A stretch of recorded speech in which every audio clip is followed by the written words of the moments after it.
Goeiemôre, hoe gaan dit? Hoop julle is wakker en ek hoop julle het rustig geslaap en dat die nag jou nie te veel gepla of getuister het nie. En mag julle vanmôre die nuwe dag beleef wat die Here vir ons bring in sy groot genade en gaan lewe vandag in sy lig. Dit is lekker om vanmôre net vir so 'n oomblik saam met julle stil te word en ek wil graag vandag vir julle Spreuke 4 vers 18 lees. Ek kan eintlik vers 19 ook lees. Die skrywer sê, die pad van regverdiges is soos helder oggendlig, wat groei en sterker word, totdat dit heeltemal dag is. En dan daarteenoor sê hy, die pad van die goddelose is soos die donker. Hulle weet nie waaroor hulle sal struikel nie. Ek weet nie of julle al in die donker gelê en rondgerol het en vir jou gevoel het asof hierdie nag net nooit gaan verbykom nie. En as dit al vir jou so gewas, dan sal jy weet daar's min dinge so welkom soos die dagbreek van die oggendlig. Is asof daar net 'n tweede asem in 'n ou inkom.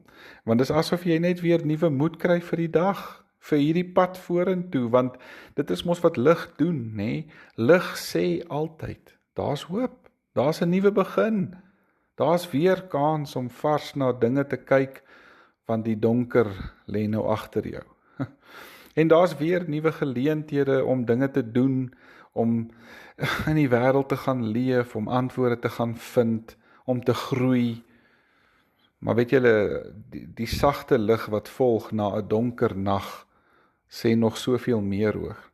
Dit bevestig dat die Here se waak oor ons, die grootheid van sy skepping, die omvang van sy genadesfeer en sy onwankelbare beloftes elke dag nuut is. Want saam met die naderskuif van die nuwe dag, word ons bewus van die afwagtende gechirp van die voëls, wat op 'n manier vir ons sê, hulle weet, daar gaan vandag, net soos gister, vir hulle gesorg word. En weet julle, vanmôre is weer 'n nuwe dag van genade, dis 'n dag vol geleenthede en groei, omhels dan die strale van God se goedheid, en vier sommer net wie jy is, vier die feit dat jy lewe, en die feit dat die lig jou gevind het vanmôre. Mag die dagbreek genade joune wees. Kom ons maak die oë toe, dan bid ons saam. Hemelse Vader, ek kies om vandag binne u genadesfeer te leef. Dankie ook daarvoor, in Jesus se naam. Amen. Nou ja, julle, mag julle 'n mooi en 'n geseënde dag hê. Môre praat ons vir oulaas vir die week. Totsiens.